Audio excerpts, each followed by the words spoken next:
Good morning সবাই, কীরকম আছো তোমরা? আশা করছি খুব ভালো আছো, সুস্থ আছো। আজকে হচ্ছে 22 তারিখ আর আজকে হচ্ছে রবিবার। তো আমরা তো বসেই রয়েছি ট্রেনে সেই থেকে কাল থেকে। তোমরা জানো শনিবারে আমরা ট্রেনে উঠেছিলাম। তো এখানে কিছু কথা হয়তো তোমাদের সাথে বলেছিলাম, তো পরে আর সেই আওয়াজটা দেইনি। আমরা সবাই একসাথে বসেছিলাম সকাল থেকে, জানো তো, কারণ ওই ওদের সিটগুলো ফাঁকা হয়েছিল। তো আমাদের এদিকে আবার কি বলবো, একা একা থাকতে ইচ্ছে করছিল না, সেই জন্য একসাথে বসেছিলাম। প্রচণ্ড আওয়াজ হচ্ছিল জানো, সেই জন্য আওয়াজটা আমি বন্ধ করে দিয়েছি। যাই হোক, অনেকক্ষণ অপেক্ষা করার পর চলে আসলো চা। প্রথমে আমি 1 কাপ খেয়েছিলাম দুধ চা, তবে দুধ চাটা কি ছিল জানো তো, শুধুমাত্র ওই চিনি আর তার সাথে একটু দুধ হয়তো। তো ভীষণ বিরক্ত করে খেয়েছি। তারপর আবার যখন একটু ওই লাল চা আসলো, তো একটু লাল চা খেয়ে নিলাম। তারপর একটু ভালো লাগলো। আর বসেই তো আছি, আর আমাদের ট্রেন এত লেট, একেবারে ঢিকি ঢিকি করে চলছে জানো না। তো এটা সেটা একটুখানি খাচ্ছিলামই। ওইদিকে মেয়ে খুব আনন্দেই বসেছিল। তো ফাইনালি কিন্তু আমরা চলে এসেছি। আর সারাদিন কিছু আর শেয়ার করা হয়নি, কারণ ওই তো বসে আছি, কি আর তোমাদের সাথে শেয়ার করব বসে বসে। বিরক্তিকর ব্যাপার হয়েছিল জানো তো। কটা বাচ্চা গড়িতে দেখা যাবে না, তুই বল।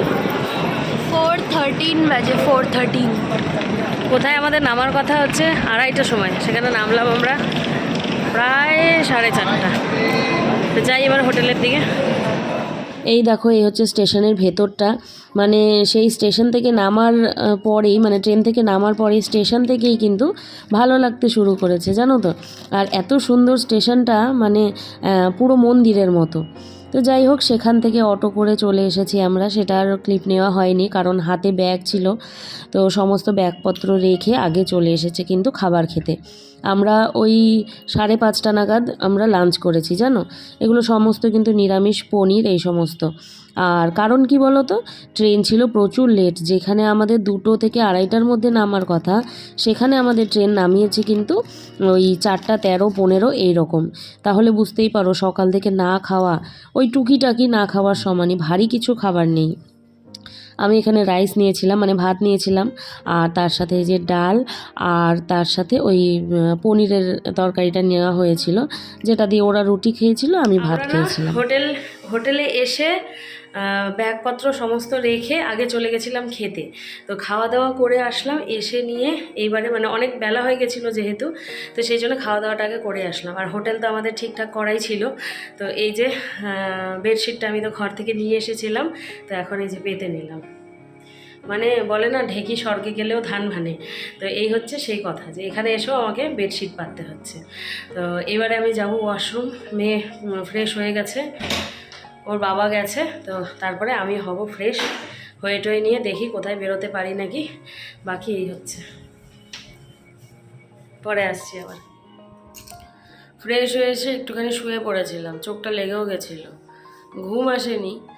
তারপর এই যে আবারও তৈরি হয়ে নিলাম, একটুখানি বেরোবো বলে। সবাই বলছে বেরোবো, একটু ঘাটের দিকে যাবে, আর তাছাড়া খাওয়া দাওয়া করতে হবে। তো সেই জন্যে একটুখানি বেরিয়েই পড়লাম, একবারে ঘাটের দিকটা ঘুরে। অনেকটা রাত হয়ে গেছে যদিও, বা 9টা বাজে। একটু ঘাটের দিকটা ঘুরে নিয়ে ওই ডিনার করে উঠে আসবো একবারে। এই হচ্ছে প্ল্যান। মেয়ে তৈরি হচ্ছে, এই যে বাবা একটু সাইডে দেখি, আবার আমার জামাটাও দেখা যাবে। এই ইচ্ছে করছিল না যে একটু ভালো করে সেজে গুজে কুর্তি পরে তারপরে যাই। খুব টায়ার্ড লাগছিল, বুঝতেই পারছো, গতকাল রাত থেকে আজকেরও সেই 4টা পর্যন্ত ট্রেনে। সেই জন্যে এসে যে ফ্রেশ হয়ে জামা কাপড় পরেছিলাম সেইভাবেই কিন্তু বেরিয়ে গেছি। আর সত্যি কথা বলতে কি বলো তো, কেউ কাউকে কিন্তু দেখে না, বুঝলে তো, যে কি তুমি কি ড্রেস পরলে না পরলে। তো সেই জন্যে নিজের কাছে যেটা কমফর্টেবল বলে মনে হয়, আমার মনে হয় সেই জামা কাপড় পরাই ভালো। যাই হোক, যাচ্ছি এবারে একটু ঘাটের দিকে। এখন রাত প্রায় অনেকটাই, কিন্তু দেখো দেখে বোঝার উপায় নেই। এখন বাচ্চা কটা ঘড়িতে জানো, প্রায় ওই 9:30 10:30 এই রকম। আর এত ভিড়, মানে আমরা যখন যেখানেই যাই সেখানেই ভিড় পৌঁছে যায়। এর আগে গ্যাংটকে গেলাম, এমজি মার্গে, তোমরা দেখেছো, একটা ঠিকঠাক ছবি তুলতে পারিনি, কারণ এই ভিড়। এবার এই যে বেনারস এসেছি, এখানেও এমন ভিড়, মানে বলে বোঝাতে পারবো না তোমাদের। টুকটুক করে এগোচ্ছি, আর হাঁটতেও পারছি না। তার আগে যখন পুরীতে গেছিলাম, সে পুরীতেও এমন ভিড়, বাবারে বাবা, মানে মানুষের মাথা ছাড়া আর কিছু দেখা যাচ্ছে না। তো দেখো টুকটুক করতে করতে প্রায় 10টা নাগাদ আমরা এসে পৌঁছালাম ঘাটের পাড়ে। তো আজকের আরতিটা তো আমরা আর দেখতে পারিনি, আরতি শুরু হয় 6টা থেকে। তো যাই হোক, আপাতত এসে ঘাট দেখে গেলাম। আগামীকাল কিন্তু আমরা আসবো সন্ধ্যা আরতি দেখতে, যেটা তোমরাও অনেকে বলেছো যে বুলটির সন্ধ্যা আরতিটা দেখিও। অবশ্যই তোমাদের দেখাবো পরের ভ্লগে। তো এখানে একটুখানি ঘোরাফেরা করলাম, গঙ্গার হাওয়া বেশ ভালো লাগছিল। আর তার সাথে কিন্তু একটুখানি মনটা চা চা করছিল। সেই যে সন্ধ্যার সময় লাঞ্চ করলাম, তো তারপর থেকে তো আর চা খাওয়া হয়নি, চায়ের একটা নেশা তো রয়েইছে। তো সেই জন্য চা খুঁজছিলাম এসে। তো এইখানে কিন্তু আমরা যাদের সাথে এসেছি তারা কিন্তু সবাই আছে, ওই যে সামনের দিকে গেছে, আমরা একটুখানি পেছনে ওই টুকটুক করে হাঁটছিলাম। তারপর সবাই মিলে কিন্তু এখানে লাল চা নিয়েছি, এটা হচ্ছে লেমন টি ছিল, লেমন টি। আর চাটা বেশ ভালো ছিল, মানে লেমন তার সাথে মশালা টি যে বলে সেটাও ছিল। আর এদিকে আমাদের যারা সঙ্গী সাথী সবাই মিলে একসাথে বসা হয়েছিল, কিছুক্ষণ গল্প টল্প করলাম, বেশ গঙ্গার হাওয়া খেলাম, মিলমিলে একটা হাওয়া দিচ্ছিল, ভালো লাগছিল। আর এখানকার ওয়েদার না দারুণ। যখন আমি শিলিগুড়িতে ছিলাম তখন ভাবছিলাম যে প্রচুর গরম, আমি গুগল করে দেখেছিলাম, তো মেয়ে আর আমি খুব ভয় পাচ্ছিলাম যে এত গরম ওখানে গিয়ে থাকবো কিভাবে। কিন্তু আমরা যখন এসেছি তখন ওয়েদারটা বেশ ভালোই হয়ে গেছিলো। তারপর দেখো আবার হোটেলে গিয়ে তারপরে আবার বেরোনো তো একটা চাপের বিষয়। তো সেই জন্যে কিন্তু একেবারে এই যে খাবার খেয়ে চলে যাব, ভাত আর খাইনি।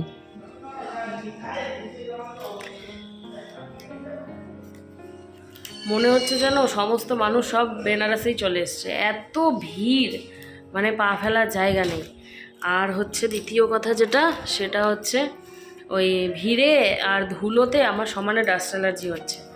আনতে ভুলে গেছিলাম একটা জিনিস, যেটা হচ্ছে যে টিপের পাতা। টিপের পাতাটা কিনলাম, আমি সবসময় এই সাইজের টিপ পরি, তোমরা দেখো। তো এটা কিনে আনলাম, দাঁড়িয়েছিলাম খাওয়া দাওয়া শেষ করে, তো মেয়ে বলছে যে ও মা টিপের দোকান, তো সামনেই পেলাম, নিয়ে নিলাম। আর কিনেছি দুটো কানের, এই দেখো, দাঁড়াও ব্যাক ক্যামেরা করে তোমাদের দেখাচ্ছি। মেয়ে হচ্ছে এই যে বসেছে, ওকে চুলে বেনি করে দিলাম, দিয়ে এই যে এবারে শোয়ার ব্যবস্থা করব। এসি চলছে ঘরে, যদিও খুব একটা প্রয়োজন নেই, ওয়েদার বেশ ভালো। দাঁড়াও তোমাদের কানের দুটো ব্যাক ক্যামেরায় দেখাচ্ছি। এই যে দেখো, এই নিয়েছি এক জোড়া, আর এই এক জোড়া, এটা মেয়ে পছন্দ করে নিয়েছে। কত? কুর্তির সাথে পড়বে। কত দাম বলো তো? জাস্ট 10 টাকা। এখানে সব 10 টাকার জিনিস। 10 টাকা 10 টাকা 10 টাকা 10 টাকা 10 টাকা। এটা কিন্তু গ্রিন লাগছে, কিন্তু এটা ব্ল্যাক। ব্ল্যাক তো, হ্যাঁ একটু একটু গ্রিন লাগছে, তাই না? ব্ল্যাক। এটা আমি নিয়েছি, আর এটা মেয়ে নিয়েছে। 10 10 20 টাকা। আর এটা অন্য দোকান থেকে, এটা অন্য দোকান থেকে। টোটাল 30 রুপিসের আমরা শপিং করেছি। এদি আমাকে কিন্তু ওটা কিনে দেবে তুমি। কোনটা? আই লাভ কাশি আর আই লাভ বেনারস আর আই লাভ বেনারসি। ফ্রিজে লাগাবো, ফ্রিজ ম্যাগনেট। ও যেখানে যায় সেখান থেকে নিয়ে আসে। আই লাভ পুরী এনেছি, I love Gangtok, I love Sikkim, এগুলো এনেছি। এবারে অ্যাড হবে আই লাভ বেনারস। হ্যাঁ, তারপর আমরা যখন মেঘালয় যাবো, চেরাপুঞ্জি, ওখান থেকে নিয়ে আসবো। আগে যাই, একটাই ঘোরা কমপ্লিট হইলো, আর একটা চিন্তা করছে। কুচবি না, আমরা কিন্তু যাবো।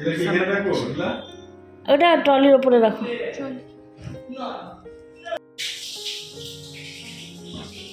এই দেখো এবারে আমারটা পড়েছে, কানটা লাল হয়ে গেল, এই ডান্ডিটা একটুখানি মোটা। এটা হচ্ছে আমারটা, কীরকম লাগছে তোমরা জানিও। এবারে শুয়ে পড়বো। এই যে বালিশ টালিশ সমস্ত কিছু নিয়েছি। সবসময় যেহেতু টিপটা পরে থাকি, তো এখন টিপটা ছিল না, সেই জন্য টিপ আগেই পরে নিলাম। ভাগ্যিস আমার এই পছন্দের সাইজের টিপটা আমি পেয়ে গেছি। আমি ভাবলাম কি তুমি বলবে ভাগ্যিস আমার এই পছন্দের মেয়েটা আমাকে দেখিয়েছিল, যে মেয়েরই চোখে পড়েছে। আমি দেখে নেবো আগে, শুবো তারপরে। এখন শুয়ে পড়বো। ঘড়িতে বাচ্চা কটা? 11:30। আমাদের আবার বেরিয়ে যেতে হবে, 4টার সময় উঠতে হবে, 5টার সময় বেরিয়ে যাব স্নান ধান করে পুজো দিতে, মন্দিরে যাব। তো শুনলাম যে 5টা 5:30টার দিকে লাইন দিলেও নাকি পুজো দিতে দিতে 11টা 12টা বাজবে। তো দেখা যাক কি হয়। 4টার অ্যালার্ম লাগিয়ে দিলাম। ওর বাবা তো ওই যে অলরেডি শোয়া শুরু। যাই হোক, চলো এই ব্লগটাকে এখানেই শেষ করছি। জানি না এডিট করতে পারবো কি না, যখন পারবো সেই বুঝেই তোমাদের সাথে শেয়ার করব। এখন আর টাইম মেনটেন করতে পারছি না, তো সেভাবে করেই তোমরা দেখে নিও, ঠিক আছে? তো চলো, দেখা হচ্ছে পরের ব্লগে। সবাই তোমরা খুব ভালো থেকো, সুস্থ থেকো, আর নতুন বন্ধুরা চ্যানেলটিকে সাবস্ক্রাইব করে নিও। আজকের জন্যে টাটা, গুড নাইট বেনারস থেকে, ঠিক আছে? চলো টাটা।